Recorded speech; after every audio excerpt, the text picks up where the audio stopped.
ഒരു മുസ്ലിമായൊരു മനുഷ്യൻ അയാളുടെ കർമ്മങ്ങൾ അള്ളാഹു സ്വീകരിക്കണമെങ്കിൽ, അയാൾ പരലോകത്ത് വിജയിക്കണമെങ്കിൽ അതിൻ്റെ ബേസ് വിശ്വാസമാണ്. ഒരാൾ വിശ്വാസം സ്വീകരിച്ചാൽ മാത്രമേ അയാളുടെ കർമ്മങ്ങൾ അള്ളാഹു സ്വീകരിക്കുള്ളൂ. ഇപ്പോൾ അദ്ദേഹം പറയുന്നത് വെച്ചാൽ നമ്മുടെ ക്രൈസ്തവ അവർക്ക് അവരുടെ മതം വിശ്വസിക്കാനും അത് അനുഷ്ഠിക്കാനൊക്കെ നമ്മുടെ രാജ്യത്ത് എന്തുണ്ട്, അത് അവരുടെ സ്വാതന്ത്ര്യമാണ്. അവർക്ക് ഞായറാഴ്ച ദിവസങ്ങളിൽ പള്ളിയിൽ പോകാം, അവരുടെ ആരാധനകളൊക്കെ കൊണ്ടുപോകാം. പക്ഷേ ഒരു മുസ്ലിമിനെ സംബന്ധിച്ചിടത്തോളം മുസ്ലിമിൻ്റെ വിശ്വാസം എന്താണ്? ഒരാൾ അള്ളാഹുവിൽ അടിയുറച്ച് വിശ്വസിച്ചാൽ മാത്രമേ എന്ത് ചെയ്യുള്ളൂ, അയാളുടെ കർമ്മങ്ങൾ അള്ളാഹു സ്വീകരിക്കുള്ളൂ. അപ്പോൾ കുർബാന ചെയ്യുന്നത് അള്ളാഹുവിൻ്റെ തൃപ്തിക്കാണ് എന്ന് CH മുസ്തഫ പറയുമ്പോൾ അദ്ദേഹം എന്തിനീ കളവാക്കുന്നത്? ഖുർആനെ തന്നെയാണ് കളവാക്കുന്നത്. കാരണം ഖുർആൻ പറയുന്നത് നിങ്ങളിൽ നിന്ന് അമലുകൾ സ്വീകരിക്കണമെങ്കിൽ, കർമ്മങ്ങൾ സ്വീകരിക്കണമെങ്കിൽ നിങ്ങൾ ആരാകണം?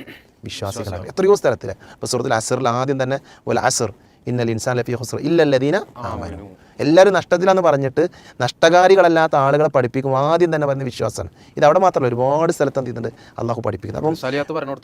അപ്പം വിശ്വാസമില്ലാതെ എന്ത് ചെയ്യാൻ പാടില്ല, പിന്നെ അമലുകൾ സ്വീകരിക്കില്ല, ഏത് കർമ്മം സ്വീകരിക്കില്ല.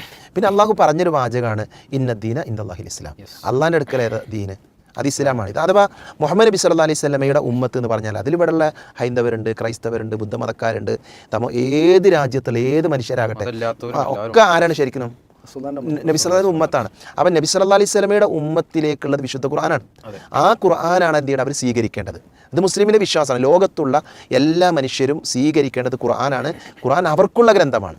ആർക്കുള്ള? മനുഷ്യർക്കുള്ള ഗ്രന്ഥമാണ്. ഇപ്പോൾ ബൈബിള്, അതേപോലെ തന്നെ ഇഞ്ചീൽ, തൗറാത്ത്, ഇതൊക്കെ മുമ്പ് കഴിഞ്ഞു പോയ വേദഗ്രന്ഥങ്ങളാണ്. മുസ്ലിങ്ങൾ അതിനെല്ലാം സത്യപ്പെടുത്തുന്നു.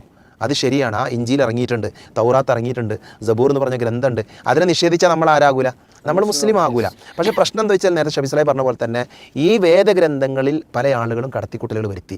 ആ കടത്തിക്കൂട്ടലുകളിൽ നിന്നൊക്കെ എന്ത് ചെയ്തു, അതിനെ ഓരോ കാലഘട്ടങ്ങളിലും ഒഴിവാക്കി അള്ളാഹു എന്ത് അവസാന പ്രവാചകനെ നിയോഗിച്ചു. അത് മുഹമ്മദ് നബി സല്ലല്ലാഹു അലൈഹി വസല്ലമയാണ്. അപ്പോൾ വിശ്വാസം സ്വീകരിക്കണം. രണ്ട്, മുഹമ്മദ് നബി സല്ലല്ലാഹു അലൈഹി വസല്ലം എന്ത് ചെയ്യണം, അനുധാവനം ചെയ്യണം. അപ്പോൾ ക്രൈസ്തവ സഹോദരങ്ങൾ മുഹമ്മദ് നബി സല്ലല്ലാഹു അലൈഹി വസല്ലമയെ അനുധാവനം ചെയ്യാതെ ഞായറാഴ്ച ദിവസം പിന്നെ അവരുടെ പള്ളികളിൽ പോയി പ്രാർത്ഥന നടത്തിയാൽ അവരുടെ വിശ്വാസപ്രകാരത്തിൽ ശരിയാണ്. പക്ഷേ ഖുർആൻ്റെ ബേസിൽ ശരിയാണെന്ന് ചെയ്യാൻ പറ്റില്ല, പറയാൻ പറ്റില്ല. നമ്മുടെ പ്രശ്നം അതാണ്.